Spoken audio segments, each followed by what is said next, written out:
믿음의 사람이 되어야 될 줄로 믿습니다. 오늘 우리가 사도행전 12장에서 12장을 잠깐 봤는데요. 지난 목요일 날 저녁 기도회 때 잠깐 봤는데 오늘 다시 한번 보고 그 의미를 생각하고 믿음의 사람이 되게 해달라고 같이 기도하겠습니다. 오늘 이 12장의 말씀은 헤롯 왕이 이제 교회를 핍박하는 얘기인데, 여기 헤롯 왕은 예수님이 태어나셨을 때 헤롯 대왕이 아니고 그 아들 중에 하나 헤롯 왕이라고 생각이 됩니다.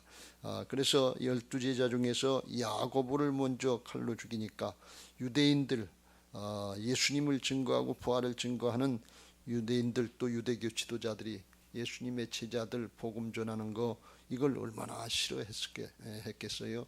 왜? 자기들이 예수님을 죽였는데 예수님이 부활하셔서 부활하신 주님의 역사를 드러내니까 자기들의 죄를 다 드러내는 거 아니에요. 아주 굉장히 싫어한 거예요. 그런데 헤롯이 사도들을 잡아 죽이고 베드로를 감옥에 가두고 그러니까 자기들이 해야 될 일을 대신해 주니까 얼마나 좋아하겠어요. 이 사단은 결국은 하나가 되는 걸 볼 수가 있어요. 오월동주라고 서로 원수 같은 관계도 주님을 생각할 때, 기독교를 생각할 때, 믿는 사람들을 생각할 때는 영적으로 공동의 적이 되는 거예요. 저절로 그렇게 되게 돼 있어요. 왜? 우리만 예수님 똑바로 믿는 거고 다른 거는 다 사단에게 속했기 때문에 그래. 그러니까 그 이상하게 생각하지 말고 세상이 다 손가락질한다고 그냥 위축당할 것이 아니라 그럴수록 담대하고 겸손하고 온유하되 담대해서 믿음으로 꿋꿋하게 이겨나가시기를 주님의 이름으로 축원합니다.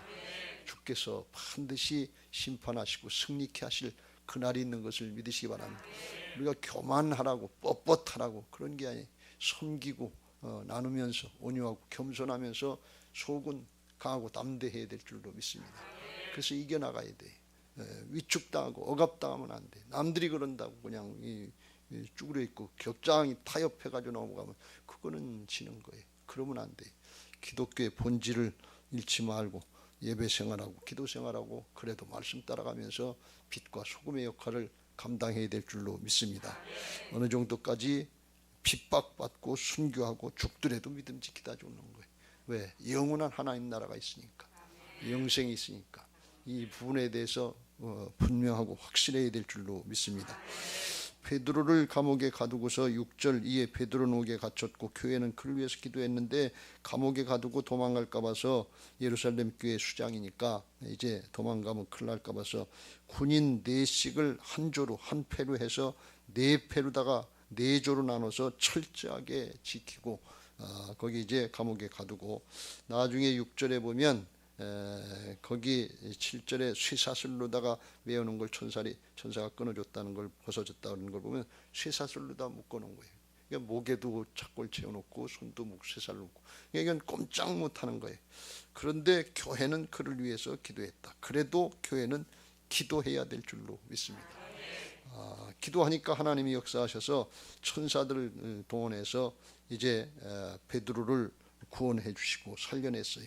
베드로도 이게 무슨 뜻인지 모르다가 11절에 옥 밖으로 나와서 정신이 들어서 내가 이제야 참으로 주께서 그의 천사를 보내어 나를 헤롯 세손과 유대 백성의 모든 기대에서 죽이면 좋을 줄 알고 하는 기대에서 벗어나게 하신 줄 안다. 그리고 가보니까 깨닫고 마가라 하는 요한의 어머니 마리아의 집에 가니까 여러 사람이 거기에 모여 기도하고 있더라. 여전히 기도하고 있더라. 그런 말씀이. 그래서 베드로가 가서 문을 두드리니까 13절 로데라고 하는 여자아이가 처녀아이가 소녀가 나와서 영접하러 나왔다가 베드로의 음성이니까 깜짝 놀래가지고서 문을 열어줘야 되는데 문 열어주는 걸 잊어버리고 뛰어들어가서 기도하는 예루살렘 교회 교인들에게 베드로다 그랬어요. 베드로가 문 밖에 섰다. 그랬더니 15절에 그들이 하는 얘기가 내가 미쳤도다. 왜? 지금 상황이 나올 수 있는 상황이 아니다 말이죠. 꼼짝없이 붙잡혀 있고 인간적으로 생각할 때 불가능한 상황이 내일 아침이면 잡아다 죽이려고 하는 그런 상황이 도무지 가능성이 없는. 그러니까 내가 미쳤다 말이지. 헛걸봤다. 이 여자아이는 말하되 참말입니다. 그랬더니 그들이 말하되 그러면 그의 천사라 하더라. 그럼 천사일 거다 말이지. 근데 베드로가 또 계속해서 문을 두드리니까 나가서 문을 열어보니까 베드로가 진짜 왔더라. 이 말씀을 보면서 우리가 지금까지 생각했던 것은 예루살렘 교회가 기도했는데 믿음 없는 기도를 했다. 하나님이 역사하셨는데도 불구하고 그걸 믿지 못하는 믿음 없는 기도를 했다. 이렇게 생각을 하고 저도 그렇게 많이 생각을 했어요. 이 말씀을 다시 묵상하면서 한 가지 깨달은 게 있는데 그건 뭔가 하면 이 상황이 인간적으로 볼 땐 도무지 불가능하고 될 것 같지 않은, 실현될 것 같지 않은 상황인데 그래도 기도해야 된다는 것입니다. 아무리 사람의 생각이 안 되고 불가능한 것 같을 때도 우리가 교회가 해야 될 일, 성도가 해야 될 일은 뭔가 하면 하나님을 기대하고 기도해야 된다는 것입니다. 출애굽 1세대들 모양 이게 기골이 장대한 그런 난악자손들이 있고 여리고성이 땅 막고 있는데 어떻게 해야 가나안 땅에 들어갈 수 있느냐. 그리고 기도도 안 하고 해보려고 노력도 안 하고 그렇게 끝나면 안 되고 그래도 하나님이 허락하시고 하나님이 기회를 주신 한은 기도하고 끝까지 순종하면서 도전해야 될 줄로 믿습니다. 그런데 이 예루살렘 교회는 기도는 했어요. 근데 사실 믿음으로 기도는 못한 거예요. 기도하면서도 이게 될까? 이게 안 되지. 그러면서도 기도했어요. 그런데 하나님은 사람의 방법이 아니라 하나님의 방법으로 천사를 통해서 베드로를 구원해 주셨다. 그런 말씀이에요. 이 모습을 보면서 우리가 하나님 앞에 하나 깨달을 수 있는 건 뭔가 하면 인간의 생각으로 아무리 안 되고 도무지 안 될 것 같아도 기도하고 싶은 마음이 생기지도 않고 이거 기도해야 무슨 소용이 있나, 지금까지 기도해봐야 뭐 됐나, 이런 생각이 들더라도 그래도 기도하는 게 그게 믿음이다. 그런 말씀이에요. 비록 확실한 믿음을 갖진 못했지만 이 기도해봐야 소용없다. 기도할 마음도 생기지 않는다. 기도할 상황이 아니다. 그렇더라도 자기를 부인하고 기도하는 게 부족하지만 믿음이다. 그런 말씀이에요. 우리가 할 수 있는 일은 우리가 모든 능력을 감당할 수 있는 재주나 능력이 있는 게 아니에요. 해결은 하나님이 하시는 거예요. 우리는 할 수 있는 데까지 하는 거고 나머지는 하나님께서 하시는 거예요. 우리가 뭐 충분하게 헌신하고 봉사하고 충성을 해서 하나님의 일이 이루어지는 게 아니에요. 오병이의 기적 모양 보리떡 5개 물고기 2마리 그거 갖다 드리는 게 최선인데 있는 게 그거밖에 없으니까 나머지는 하나님께서 채우셔서 하늘문을 여시고 5,000명이 2만 명이 먹었고 12광주리가 남을 수 있도록 역사하시는 거, 이게 기도도 그게 믿음인 것을 믿으시기 바랍니다. 부족하지만 모자라지만 그래도 기도하시길 주의 이름으로 축원합니다. 내 생각이 어떻든 내 판단이 어떻든 사정 형편이 어떻든 그건 하나님께 맡기고 우리가 해야 될 일, 내가 해야 될 일은 하나님이 일하시도록 장을 열어드려야 될 줄로 믿습니다. 이게 믿음인 줄로 믿습니다. 확실하게 안 믿어져도 도무지 가능성이 없는 것 같아도 그건 우리 차원이고 하나님은 하나님의 차원에서 일하시니까 하나님께 맡기고 기도하는 것이 그게 믿음의 기도인 줄로 믿습니다. 할렐루야. 또 하나 생각해 볼 것은 그건 뭔가 하면 기도할 때 이게 응답이 될 건가 안 될 건가 내 생각으로 사람의 생각으로 판단해서 기도하는 것이 아니고 예수님의 마음으로다가 기도해야 될 줄로 믿습니다. 주여 이 잔을 내게서 지나가게 하옵소서. 이 십자가 너무 힘들고 고통스럽습니다. 그러나 내 뜻대로 마옵시고 아버지의 뜻대로 되기를 원합니다. 이게 진짜 믿음의 기도인 줄로 믿습니다. 왜? 하나님이 최고로 좋은 걸 우리에게 주시니까. 우리는 욕심을 따라서 하기 쉽지만 하나님은 영원한 하나님 나라 차원에서 가장 좋은 걸 주신 줄로 믿습니다. 그래서 하나님의 응답은 응답이 되든 안 되든 우리가 볼 때는 이해가 안 되지만 하나님께서 보실 때는 가장 좋은 것을 주신 줄로 믿습니다. 이게 믿어지는 사람이 하나님을 신뢰하는 사람들이, 하나님을 믿는 사람들이 아들을 내주시니까 그 아들과 함께 어찌 좋은 것을 주지 않겠냐. 아들까지 내주셨는데 뭘 더 아끼겠느냐 말이에요. 더 좋은 거 있으면 더 좋은 거 주실 거 아니겠어요. 그럼 우리에게 줬다 주신 게 이게 가장 우리에게 좋은 것인 것을 믿으시기 바랍니다. 이건 뭘 우리에게 깨우쳐 주고 계신가 하면 하나님이 어떤 것을 응답하시고 또는 응답이 안 된 것 같더라도 더 중요한 건 뭔가 하면 그걸 통해서 그 문제를 통해서 기도하게 하시는 그 기회를 주셨다는 거예요. 기도의 사람이 되게 하셨다 이 말씀입니다. 응답보다 더 중요한 것은 기도의 사람이 됐다는 거예요.